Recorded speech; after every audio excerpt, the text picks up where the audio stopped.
Betrayal has a specific smell. It smells like polished leather, expensive scotch, and the faint coppery tang of a lie waiting to be told. I sat in the corner of my own study, the room where I had built cross logistics from a single truck into a global empire, and inhaled the scent of my own erasure. The air was stagnant, heavy with the dust of inactivity. It had been 3 years since I sat behind a mahogany desk, 3 years since my heart attack, 3 years since my son, Julian, and his wife, Clara, moved into my estate to care for me. Care was the word they used when they fired my housekeeper of 20 years. Care was the excuse when they isolated me from my friends, claiming I was too fragile for visitors. Care was the reason they had me sign a power of attorney while I was still foggy with morphine in the ICU. I adjusted the blanket over my legs. I didn't need it. The house was climate controlled to a precise 72 degrees, but the blanket was part of the costume. To them, I was Samuel Cross, the frail, semi-senile invalid who spent his day staring out the window at the gardens he no longer walked. I was a problem to be managed, an asset to be liquidated, a father to be forgotten. But tonight was different. Tonight, the air vibrated with a manic, nervous energy. Julian had framed it as a peace offering, a chance to bury the hatchet with my old business partners, the men who had sided with him 5 years ago in the boardroom coup that ousted me as CEO. He said they wanted to pay their respects. He said they wanted to celebrate the company's new direction. I knew the truth. They were coming to celebrate the merger. Julian had orchestrated a sale to a predatory conglomerate, a deal that would strip the company for parts, fire thousands of loyal employees, and line his pockets with enough cash to fund his gambling habit for another decade. They weren't coming to pay respects. They were coming to dance on my grave before I was even in it.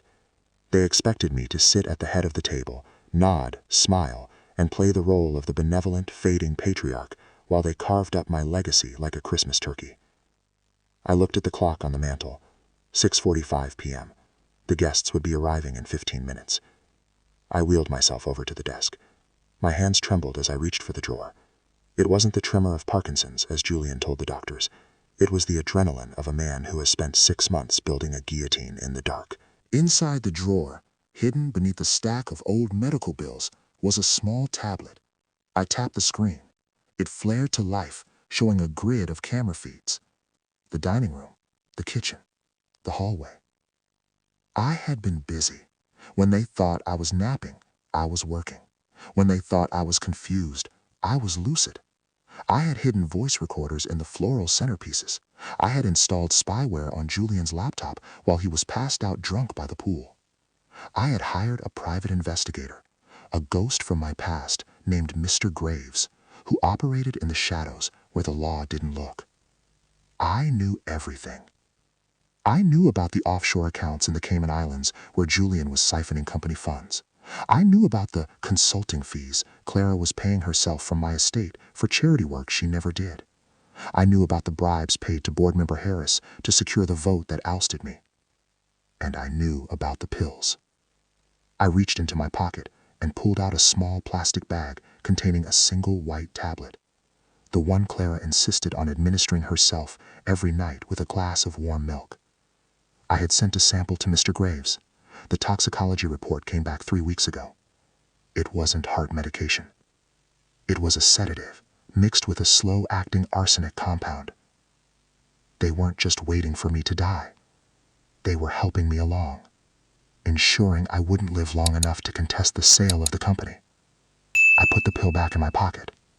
Tonight, I wouldn't need it. Tonight, the medicine I was serving would be much harder to swallow. If you are listening to this, and you think forgiveness means weakness, think again. Forgiveness is simply clearing the board, so you can watch the pieces fall. I wish someone had warned them that the old man in the wheelchair was the one holding the remote. The doorbell rang. It echoed through the house like a summons. I heard voices in the foyer. Julian's booming laugh. Fake. Performative. Clara's high-pitched giggle. The murmur of deep, serious men. entering a space they thought they owned. "Showtime," I whispered. I wheeled myself to the study door. I paused, composing my face. I let my jaw slacken slightly. I dimmed the intelligence in my eyes, until I looked like the Samuel Cross they wanted to see. Broken, harmless, fading. I rolled into the hallway. The dining room was a spectacle of excess. The chandelier I had bought in Paris 30 years ago blazed overhead, illuminating the crystal glasses and silver cutlery. The table was set for 12. At the far end sat my enemies. There was Harris, the CFO who had forged the quarterly reports to justify my ousting. There was Miller, the VP of Operations, who had cut safety protocols to boost short-term profits. And there, standing at the head of the table like a king in a borrowed castle, was my son. Julian looked handsome in his bespoke suit, a glass of my best scotch in his hand. He was laughing at something Harris said, his head thrown back. Clara stood beside him, wearing a black dress that cost more than my first house. Around her neck glittered the diamond necklace I had given my late wife, Eleanor, on our 40th anniversary.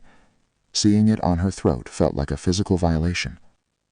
"Julian," announced, spotting me. The conversation died. 10 pairs of eyes turned to me. I saw pity in some, indifference in others, and in Harris's eyes a flicker of guilt that he quickly suppressed. "Look at Samuel," I heard Miller whisper to his wife. "So frail." Julian walked over to me. He placed a hand on my shoulder. His grip was firm, possessive. It wasn't a comforting touch. It was a restraint. "Dad," he said, his voice dripping with faux affection. "So glad you could join us. Everyone was just saying how much we miss your—" "Hello, Julian," I rasped, keeping my voice then. A ripple of uncomfortable laughter went through the room. "It's just the old team, Dad," Julian said, winking at Harris.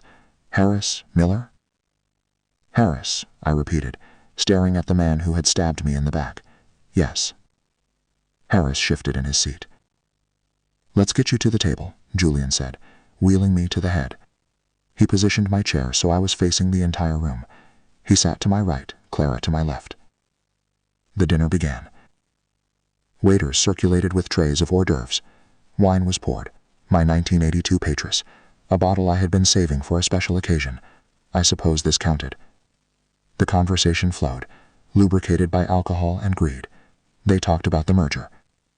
They talked about my company as if it were already a carcass they were stripping for meat. I sat silently, sipping water. I watched them eat. I watched them live. I watched Julian check his phone every 5 minutes, tracking the wire transfer that was scheduled to hit at midnight. Julian proposed a toast, standing up and raising his glass. To Cross Logistics. The irony was thick enough to choke on. They all raised their glasses. They drank. I did not. I waited until the glasses were lowered. I waited until the silence settled, the anticipatory pause before the first course. Then I spoke. "I forgive you," I said. My voice wasn't raspy anymore. It was soft, but it carried to the corners of the room. It had the weight of a judge's gavel. Julian froze, his glass halfway to the table. He looked down at me, a confused smile plastering his face. "Excuse me, Dad? Forgive us for what?" Laughter tittered around the table, nervous and brittle. "For everything," I continued, looking straight ahead. "For the theft, for the lies." Clara dropped her fork. It hit the china plate with a sharp clatter that sounded like a gunshot in the sudden silence. The word poison hung in the air, heavy and toxic. Harris asked, frowning. "He's confused," Julian said quickly, his voice rising in pitch. He signaled frantically to the waiter. "Clear the plates. Bring the soup. The dementia is getting worse. He has these episodes." "It isn't the cook," I said, turning my head slowly to look at Clara. Clara went pale. Her hand went to her throat, touching Eleanor's necklace. "I have the toxicology reports, Clara," I said calmly. "Dr. Aris was very thorough. The heart medication you give me every night? It's arsenic. Slow-acting, cumulative." Clara shrieked, standing up. "He's crazy, Julian." Dad, that is enough, Julian snapped, his face flushing red. You are ruining the evening. He reached for the handles of my wheelchair. I forgive you, I repeated, my voice rising over the commotion. I forgive you, Julian. I forgive you, Clara. Miller asked, looking unsettled. Because anger is a heavy burden, I said, looking Julian in the eye as his hands gripped my chair, and I don't need to carry it anymore. At that exact moment, the lights flickered. It wasn't a power outage. It was a pulse, a single rhythmic throb of the house's electrical system. Click, click, click. The sound of heavy electronic locks engaging echoed from the hallway. The dining room doors, heavy oak panels meant for privacy, slammed shut. The deadbolt slid home with a mechanical finality. Julian shouted. He let go of my chair and ran to the doors. He pulled on the handles. Locked. The smart home system, I said. You installed it, Julian, to monitor me, to keep me inside. I simply... Harris yelled, standing up. Look at the wall, I said, pointing to the massive 80-inch screen above the fireplace. Usually it displayed Julian's football games or stock tickers. The screen flickered to life. But it wasn't a game. It was a live feed. A banking interface. The logo was unmistakably that of the Cayman Islands offshore bank Julian used. The account name was displayed clearly. J. Cross Holdings.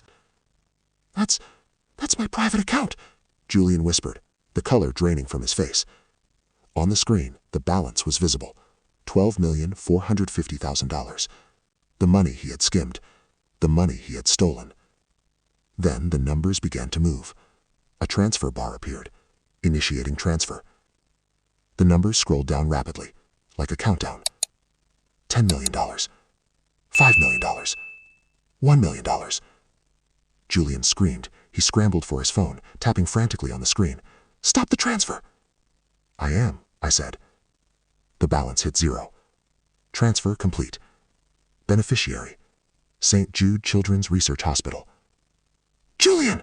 Julian screamed, spinning around to face me. His eyes were wild, bulging with panic. What did you do? It was my money, I corrected him. Stolen from my company. You... Julian lunged at me. But he stopped. Because on the screen, the feed changed. It was no longer a bank account. It was a document. A PDF. Memorandum of Understanding. Subject: Bribe for board vote. From Julian Cross. To Robert Harris.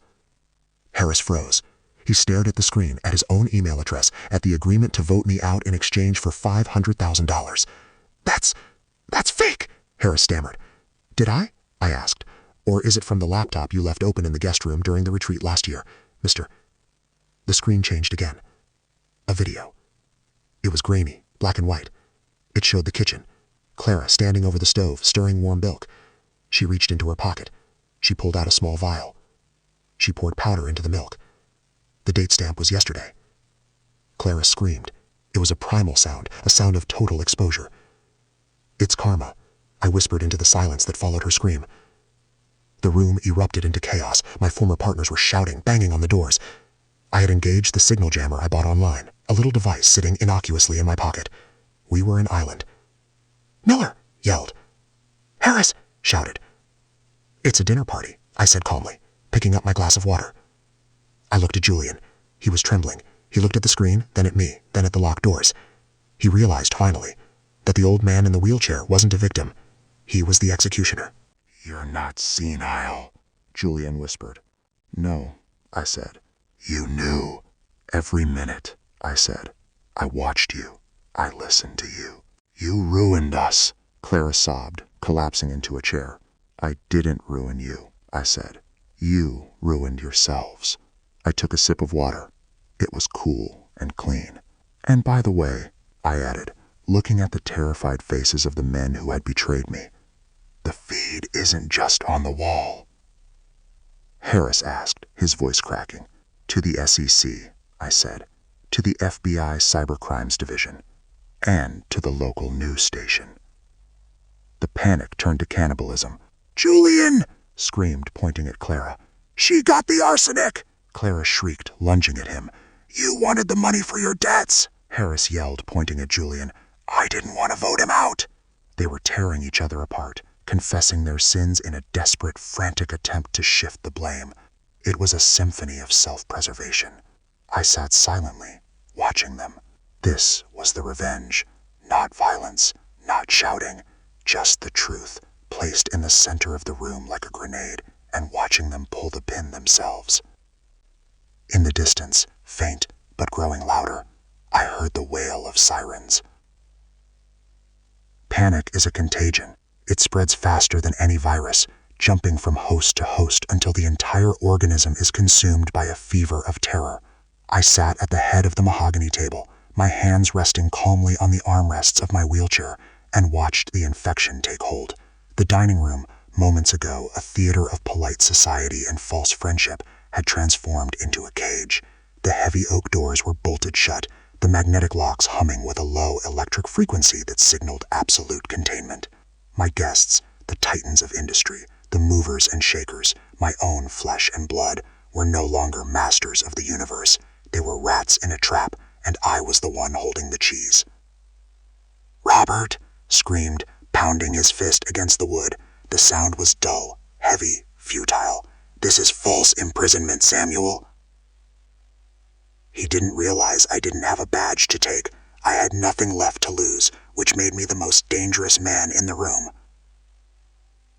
It's not imprisonment, Robert, I said, my voice cutting through the rising din. It's a captive audience. You always said you wanted my undivided attention. Julian was frantically tapping the screen of his phone. His face was a mask of slick, oily sweat. He swiped down, refreshed, swiped again. There's no service, he whispered, staring at the device as if it had betrayed him personally. 0 bars. Technology is fickle, I said, patting the pocket of my blazer where the military-grade signal jammer hummed silently.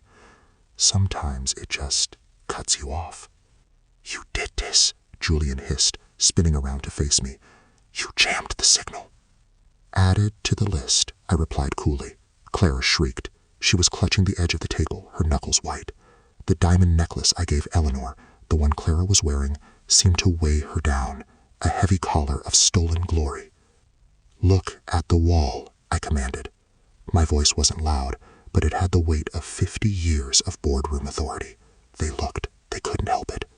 The massive 80-inch screen above the fireplace, usually reserved for Julian's golf tournaments, rippled with digital static before settling into a crisp, high-definition feed. The bank account was gone. In its place, a document appeared. It was a PDF, zoomed in so every pixel was visible from the back of the room. Invoice 4092. Vendor, Apex Consulting Group. Service, Strategic Alignment and Board Influence. Amount, $250,000. What's that? Miller asked, squinting. Miller was the VP of Operations, a man who prided himself on efficiency. That, I said, is the invoice for the shell company Julian set up 3 years ago. Apex Consulting has no employees, no office, and no clients. The screen scrolled down. To Robert Harris, personal account. Harris froze. He stopped pounding on the door. He turned slowly, his face draining of color until he looked like a wax figure left out in the sun. That's a fabrication, Harris stammered. I asked, because the metadata on the wire transfer matches the IP address of your vacation home in the Hamptons. You sold your vote, Robert, Harris shouted, pointing a trembling finger at me. This is illegal. I didn't hack you, I corrected him, taking a slow sip of water. I audited you.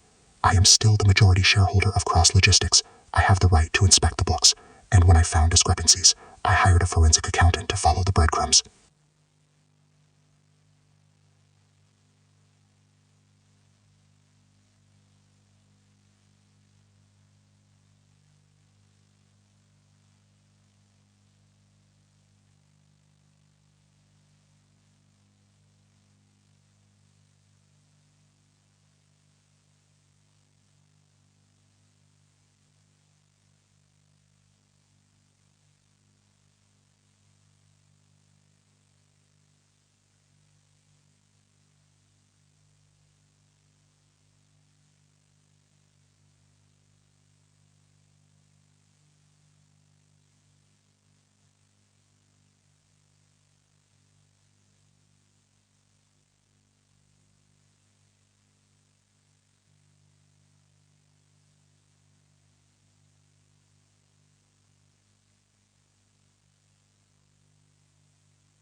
Clara let out a sound that was half gasp, half sob.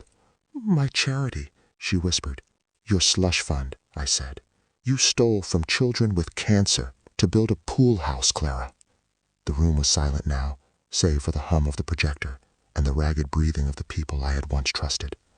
They looked at the screen, then at each other. The alliances were fracturing. The united front of greed was cracking under the pressure of exposure. I pressed a button on the small remote concealed in my hand. The screen flickered. A medical report appeared.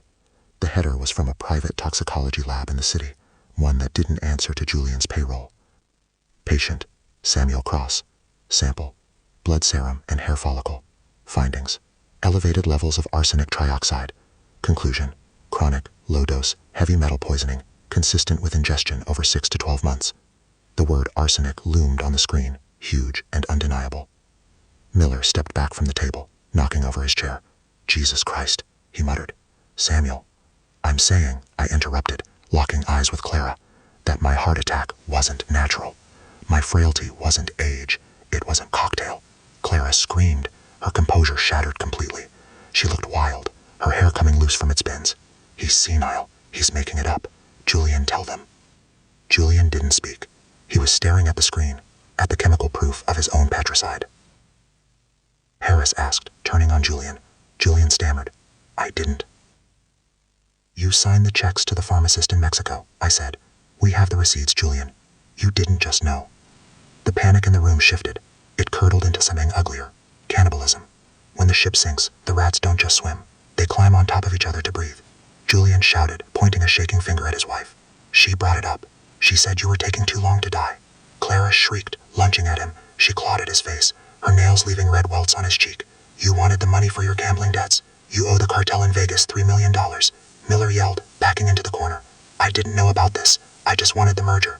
Harris roared at Miller. "You falsified the safety reports to tank the stock price so the buyout looked better." They were tearing each other apart, confessing sins I didn't even know about in a desperate attempt to shift the blame. It was a symphony of self-preservation, a cacophony of guilt.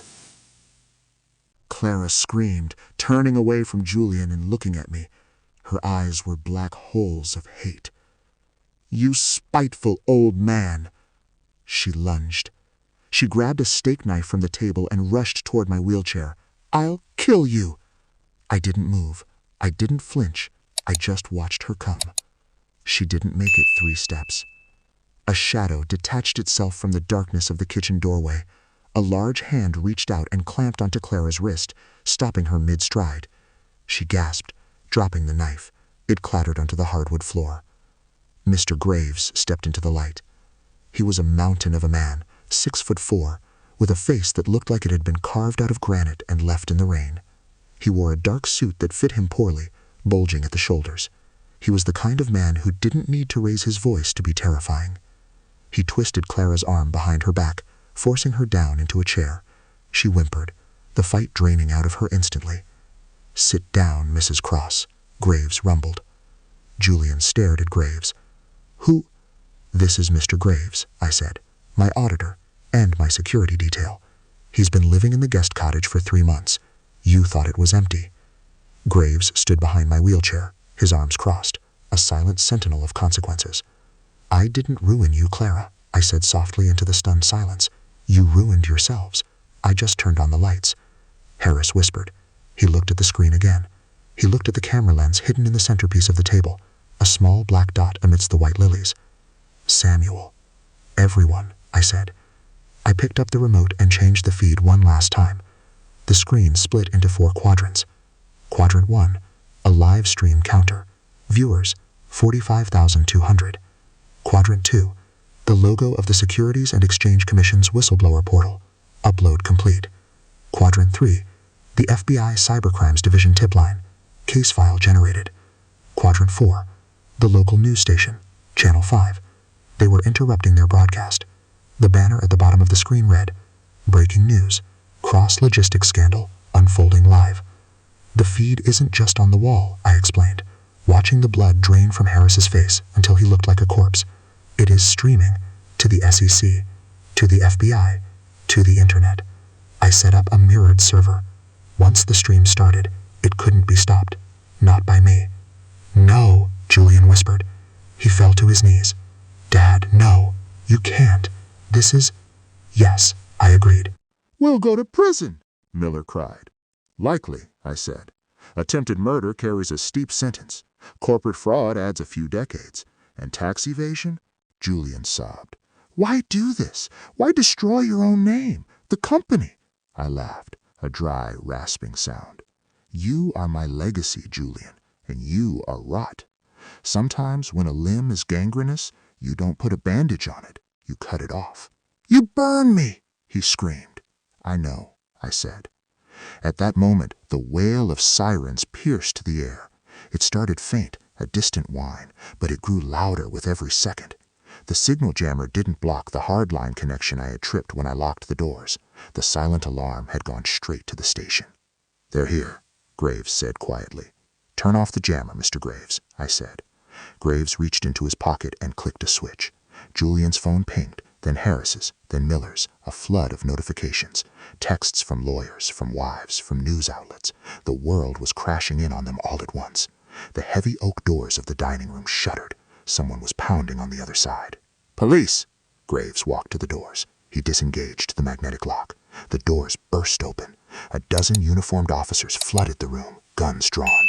Behind them came the detectives, men I recognized, men I had provided with dossiers weeks ago. The chaos was absolute.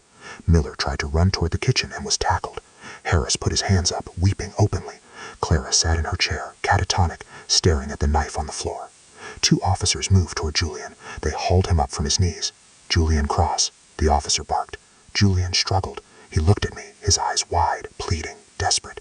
Dad, please, tell them it's a mistake. I'm your son. I'm sorry. I'll change." I looked at him. I looked at the boy I had taught to fish, the boy I had held when he scraped his knees, the man who had poured poison into my tea and laughed about it. He screamed as the handcuffs clicked shut. "You said you forgave me." "I did," I said.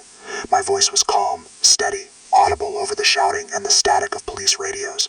"I forgave you, Julian. I let go of the anger." The officers began to drag him toward the door. He wailed. "I forgave you," I repeated, lifting my glass of water in a final toast. "But the law is not so forgiving." They dragged him out. I watched his heels skid on the polished floor. I watched Clara being led away in cuffs, her expensive dress ruined, her head hanging low. I watched Harris and Miller, broken men, marching toward their judgment. The room emptied. The police took the evidence. They bagged the wine glasses. They took the laptop. Finally, it was just me and Mr. Graves. The silence returned. But it wasn't the oppressive, heavy silence of the last 3 years. It wasn't the silence of a prison. It was the silence of a forest after a fire. Scorched, bare, but clean. I wheeled myself to the window. The driveway was a sea of flashing red and blue lights. I watched the squad cars pull away, one by one, carrying the rot away from my home. "It's done," Graves said from behind me. "It's done," I agreed. "In the morning," I said. Graves nodded. He walked to the table. He picked up the bottle of Petrus, the one Julian had opened but never finished. He poured a glass. He brought it to me. "To the future," Graves said. I took the glass. My hand was steady. I looked at the dark red liquid. It wasn't poison.